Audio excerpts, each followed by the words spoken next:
السلام عليكم. ان شاء الله النهارده ده الدرس الاول من الدوره بتاعتنا ان شاء الله في كاميرات المراقبه.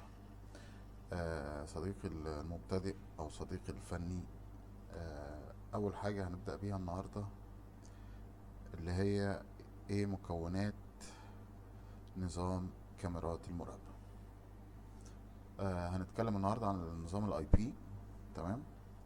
بس قبل ما نبدا، لو مش مشترك في القناه اعمل اشتراك او اشترك في القناه، وفعل زر الجرس وتابع معايا الشرح. اول حاجه عندنا سيستم كاميرات المراقبه متكون من اربع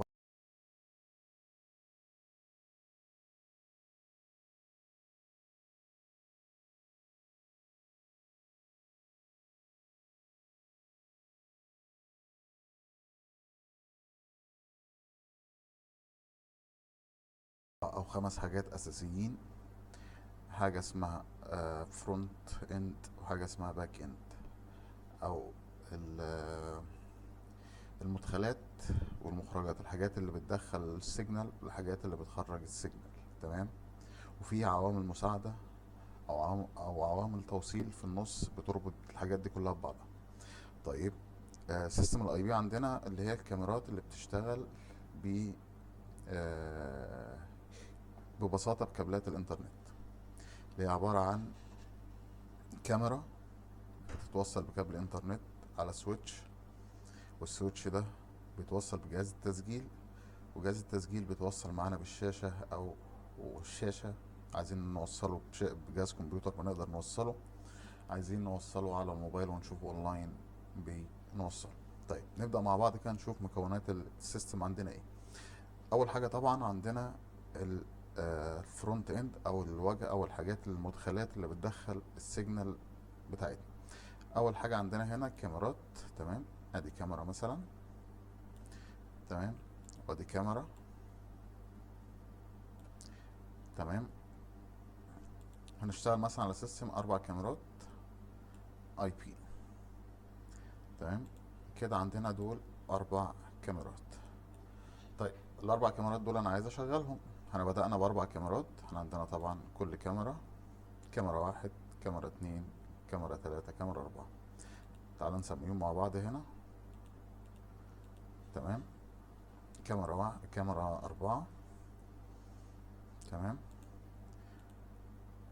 ودي كاميرا تلاتة. تمام. ودي كاميرا اتنين.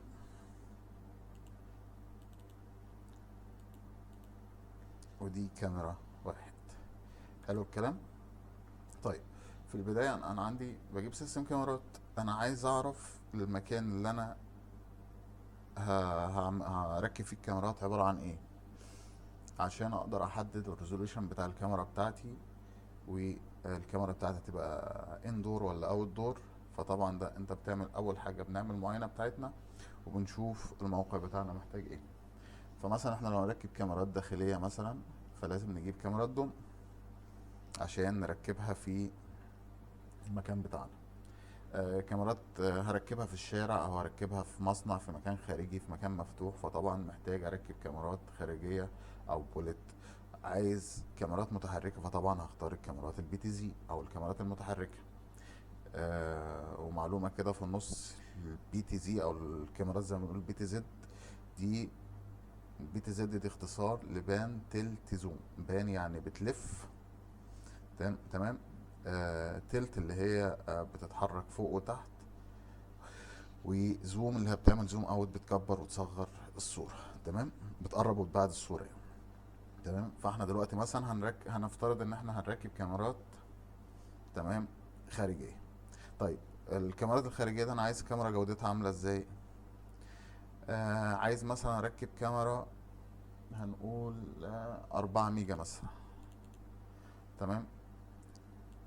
آه عندنا دي كده احنا اخترنا الكاميرات واخترنا الريزولوشن بتاع الكاميرا بتاعتنا 4 ميجا. تمام. بعد كده ايه اللي محتاجينه عشان نوصل الكاميرات؟ بعد كده هنحتاج السويتش. ده سويتش. انا عندي 4 كاميرات. تمام. الاربع كاميرات دول عايزين يتوصلوا على سويتش. السويتش عندنا طبعا، في السويتشات عندنا اكتر من حاجه. اولا الكاميرات لازم هتشتغل بي يو اي، يعني على السويتش يفضل يكون سويتش بي يو اي. تمام. طيب انا عندي اربع كاميرات، هركب لهم سويتش قد ايه؟ فممكن اركب سويتش 4، ممكن اركب 8، ممكن اركب 16، ممكن اركب 24، ممكن اركب 48. تمام. ده بحدده بناء على ايه؟ او بختار السويتش بناء على ايه؟ بختار السويتش بتاعي بناء على الباور بتاع الكاميرات بتاعتي، لان مش هجيب سويتش وخلاص. عندي مثلا الكاميرا دي، تمام، بتاخد 8 واط، بتشتغل باور 8 واط. فعندي اربع كاميرات، تمام. الاربع كاميرات 8 في 4 ب 32 واط. فما ينفعش اجيب سويتش مثلا 32 واط واركبه. الباور بتاع السويتش، يعني احنا لو افترضنا ان احنا هنحط سويتش 8 او سويتش 4، تمام، و هو مفيش هنا 8 واط بس، تمام، هنحط سويتش 4. السويتش الأربعة ده مش هينفع نشغل بيه الأربع كاميرات بتوعنا. ليه؟ لأن أنا عندي أربع كاميرات بأربع بورتات في السويتش. لو جيت وصلت كده، تمام، الكاميرا دي، ادخل الكاميرا دي بالسويتش، والكاميرا دي بالسويتش، والكاميرا دي بالسويتش، والكاميرا دي بالسويتش. تمام. كده انا وصلت الاربع كاميرات بتوعي. تمام. هاجي اعرضهم بقى عندي على الدي في ار، عايز اوصلهم بقى على الدي في ار عشان اشتغل. فمش هينفع، مش هلاقي بورت اوصل منه الدي في ار. يعني كده السويتش عندي الاربع بورتات، تمام، مليانين. طب اعمل ايه؟ فنعمل في حسابنا واحنا بنعمل المقايسه بتاعتنا او العرض بتاعنا، ان احنا نبقى عاملين حساب كل حاجه. فانا عندي اربع كاميرات، تمام، فانا بختار سويتش اكبر يكون فيه، تمام، مساحه ل ان ممكن ازود بعد كده كاميرات، ممكن ازود الباور بتاع الكاميرات يزيد. فبنختار حاجه اعلى. احنا دلوقتي زودنا معانا سويتش بقى 8 كاميرات. يعني انا عندي اربع كاميرات شغالين زي ما احنا شايفين، ومتوصلين على السويتش. حلو الكلام. دي كده الكاميرات واصله على السويتش. عايز اوصلهم بقى على جهاز عشان يعرض لي الكلام ده. طبعا هنحتاج ان في ار. ده الان في ار بتاعنا. طب الان في ار ده هيوصل بالكاميرات ازاي؟ بيوصل على السويتش كده. طيب انا برضو اخترت الكاميرا الان في ار بتاعي على اساس ايه؟ بختار الان في ار بتاعي على اساس انه يكون متوافق مع الكاميرات. بمعنى كل كاميرا من دول ليها باندويتس، او الداتا اللي الكاميرا بتبعتها وبتستقبلها. تمام. فلازم ابقى عارف الكاميرا بتبعت، الاربع كاميرات مجموعهم بيبعت داتا قد ايه، وبناء عليه بحسب الباندويتس وبختار ام في ار يتناسب مع الداتا دي، عشان الكاميرات ما تبقاش معايا بعد كده فيها مشكله. تمام. بمعنى يعني انا عندي لو افترضنا ان دول اربع كاميرات 4 ميجا، هنفترض ان الباندويتس ده افتراضا، لان دي بتبص تتحسب. آه افترضنا ان هم اربعة، يعني هنتكلم في 32 ميجا باندويتس. فالام في ار بتاعي يكون الباندويتس بتاعه اعلى من الرقم ده ب، يعني هنقول 20% نسبة امان، عشان ما تبقاش عامل فول لودد او مشغل السيستم باقصى طاقته عشان الكاميرات تشتغل معاك كويس. طيب احنا عندنا اربع كاميرات، فهنختار لهم طبعا ام في ار. ما احنا ممكن نحط ام في ار 4، تمام، بس ليه؟ ما انا ممكن، انا عندي امكانيه ان يبقى الام في ار 8 عشان لو حبيت ازود بعد كده كاميرات يبقى معايا مساحه. لان احنا سايبين، عاملين حسابنا في السويتش ان انا سايب فيه عنده بورتين او ثلاثه فاضيين، بحيث ان هو لو حبيت ازود فبرضه في المقابل الام في ار يبقى عليه في مساحة ان انا ازود كاميرات. تمام. طيب جبنا حطينا الام في ار، وصلنا الكاميرات على السويتش، وصلنا الام في ار بالسويتش. تمام كده الكاميرات المفروض اشتغلت. عندنا الكاميرا اونلاين. تمام. والانفار كده شغال. طيب انا محتاج ايه تاني عشان اشغل السيستم واشوف الكاميرات؟ ما انا مش شايف صورة ومش عارف اعمل كونفيجريشن للكاميرات، وعايز العميل نفسه يبقى شايف الصورة، فطبعا محتاج الشاشة. تمام. فاحنا هنضيف كمان شاشة. الشاشة دي بتتوصل ازاي؟ الشاشة دي بتتوصل عن طريق كابل الفيجا او كابل الاتش دي. تمام. طيب هنوصل الشاشة بتاعتنا طبعا، ويفضل ان احنا نبقى موصلين اتش دي. تمام. كده الشاشة بتاعتنا اتوصلت. تمام. فانا كده عندي السيستم عبارة عن الكاميرات والسويتش والام في ار والشاشة بتاعتي. طيب كده السيستم يشتغل معاك لوكال، يعني داخلي. هتوصل الكاميرات وهتوصل السويتش وهتوصل الام في ار وهتوصل الشاشة، يبقى معاك سيستم تمام وشغال كويس جدا. بس مش هتعرف تشوفه غير في جوه المكان. طيب محتاج ايه عشان اشوفه بقى الكاميرات دي اونلاين؟ الاول قبل ما نطلع اونلاين بالكاميرات، انا هنفترض ان الام في ار في مكان والشاشه في مكان تاني. الام في ار والشاشه في مكان، وانا قاعد في مكان تاني بس على في نفس الموقع، وعايز اشوف الكاميرات ومش قادر اوصل شاشه. فهعمل ايه؟ هحط جهاز كمبيوتر هنا. تمام. واوصله بالسويتش بتاعنا كده. تمام. وبعد كده بنزل عليه السوفت وير الخاص بالكاميرات، وكده بقدر اشوف الكاميرات من مكان تاني في نفس الموقع. بس برضو انا كده مش هقدر اشوف الكاميرات من بره. فهعمل ايه؟ هنحتاج يكون عندنا نت. تمام. هنحط راوتر للنت اهو. ده الراوتر بتاعنا. طيب ونوصل الراوتر بتاعنا. هنوصله فين؟ طبعا هنوصله على نفس السويتش بتاعنا. نوصل الراوتر. تمام اهو. ادي الراوتر كده وصل عندنا. حلو الكلام.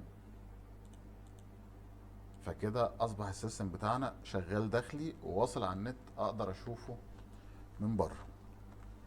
طيب طب هشوفه من بره ازاي؟ هحتاج موبايل. تمام. ده الموبايل بتاعنا اهو. حلو الكلام. ده الموبايل. هنوصله واي فاي بالراوتر بتاعنا لو احنا في نفس المكان. تمام. اهو الموبايل كده عندنا اونلاين اهو. تمام. لو احنا مش في نفس المكان بيبقى بنقدر نشوفه عن طريق السوفت وير. برضه الموبايل ده هننزل عليه السوفت وير او الابلكيشن الخاص بالسيستم بتاعنا او نظام الكاميرات بتاعنا، السيستم المعتمد طبعا، لان مش هينفع تشغل حاجه تانية. تمام. وكده يبقى انا اقدر اشوف الكاميرات بتاعتي. الكاميرات هنا دلوقتي بتسجل طبعا على الام في ار بتاعي، وبشوفها على الشاشه بتاعتي، وبشوفها من نفس المكان على جهاز كمبيوتر خارجي، وجهاز كمبيوتر في نفس الموقع، وبشوفها من بره عن طريق الموبايل من اي مكان عن طريق السوفت وير. فده كده مكونات السوفت وير او مكونات سيستم كاميرات المراقبه باختصار. يعني عندنا الكاميرات ادي واحد، ادي كاميرا، اتنين، تلاتة، اربعة. دي انبوت. تمام. وعندنا الاوتبوت اللي هو الانفار او الخارج بتاعنا. دي السيجنال بتخش هنا، والخارج بتاعنا على الام في ار، وطبعا عن طريق الشاشه. وعندنا طبعا البي سي او جهاز الكمبيوتر، وعندنا الموبايل. ده باختصار كده مكونات كاميرات سيستم كاميرات المراقبه ببساطه. اي سيستم كاميرات مراقبه لازم، او سيستم اي بي لازم يكون فيه كل الحاجات دي عشان يقدر يشتغل. ما اقدرش، ممكن هنا نستغنى عن جهاز الكمبيوتر. انا مش انا الام في ار عندي والشاشه قدامي، ممكن استغنى عن جهاز الكمبيوتر. تمام. لو عايز اشوف الكاميرات من بره، لو مش عايز اشوف الكاميرات من بره، مش عايزها تبقى واصله على النت يعني من على الموبايل، اقدر اشيل الموبايل واقدر افصل النت. تمام. كده هتبقى شايف الكاميرات كلها عندك على الشاشه على طول. مش شرط يكون عندك نت، بس عشان اشوف عن طريق النت لازم احط راوتر. تمام. و يبقى عندي موبايل مثلا. تمام. ولازم الراوتر بتاعي يبقى واصل، الكاميرات بتاعتي تبقى واخده نت من الراوتر بتاعي. تمام. يعني احنا شفنا اهو، اول ما وصلنا الراوتر كده، دلوقتي الكاميرات عندي اوفلاين او مش شغاله اونلاين على النت. اول ما بوصل الراوتر بتاعي اهو، الكاميرات بتاعتي بتبقى اونلاين. عايز عشان اشوفها من على الموبايل، بفتح الداتا بتاعتي عن طريق الفور جي، وطبعا بكون منزل السوفت وير بتاعي. ده شرح سريع كده المكونات. يعني في حاجات نقدر نستغنى عنها، قلنا زي الموبايل نقدر نستغنى عنه لو مش عايز نت. تمام. لو مش عايز اشوف الكاميرات من على النت ممكن استغنى عن الراوتر. تمام. وممكن استغنى عن الموبايل واقدر اشوف الكاميرات لوكال او داخلي عن طريق مش متوصله بالنت، مش اونلاين. تمام. عايز اشوفها اونلاين لازم يكون عندي النت، ودي مكونات اضافيه. بس المكونات الاساسيه واحد: الكاميرات، السويتش، والان في ار، والشاشه. وممكن نستغنى عن السويتش في حاله ان الان في ار بتاعي نفسه فيه بيلت ان سويتش، او زي ما بنقول بي او اي ان في ار. تمام. و الان في ار والسويتش والكاميرات والشاشه دي مكونات اساسيه. اي حاجه بعد كده يعني ما ينفعش نشيل السويتش من السيستم. لو شلنا السويتش ده كده احنا مش هنقدر نشتغل. تمام. لازم يكون فيه سويتش عشان نقدر نشغل الكاميرات، نربط الكاميرات ببعضيها. اهو، ادي كاميرا، اتنين، تلاتة، اربعة. وطبعا الام في ار بتاعنا لازم يكون مربوط مع السويتش عشان نقدر نشوف الكاميرات. حلو كده. ما نقدرش نستغنى عن الام في ار لو عايزين نسجل. نقدر نستغنى عنه في حالة ان احنا مش عايزين جايبين كاميرات تشتغل الساند الون بتسجل على كارت ميموري. في الحالة دي هنقدر نستغنى عن السويتش ونستغنى عن الام في ار بس. ده في حالات تبقى كاميرا واحدة او كاميرتين، انما لو سيستم كامل لازم يكون فيه المكونات دي. قلنا عايزين نشوفهم اونلاين، هنعمل كده، نركب الراوتر بتاعنا تبقى الكاميرات اونلاين. ماشي. ونقدر نشوفهم عن طريق الموبايل من بره الشبكة. حلو الكلام. ده باختصار اول آه، شرح بسيط كده لمكونات سيستم كاميرات المراقبة. ان شاء الله الفيديو الجاي هنشرح مع بعض ازاي نختار الكاميرا المناسبة، وازاي نختار الانفار المناسب، وازاي نقرا الموديل بتاع الكاميرا بتاعتنا، ازاي نعرف الكاميرا اللي قدامنا كام ميجا من السيريال بتاعها او البارت نمبر بتاعها، ازاي نختار نحسب الباندويتس بتاعنا عشان نقدر نجيب انف ار مناسب، ازاي نعرف الباور عشان نعرف نجيب البادجت، نجيب سويتش البادجت الباور بادجت بتاعته مناسبة للكاميرات بتاعتنا. كل الحاجات دي هنشرحها في الفيديو الجاي. ولو وصلت بالفيديو لحد هنا ما تنساش تعمل اشتراك واعمل مشاركة للفيديو، ممكن غيرك يستفاد.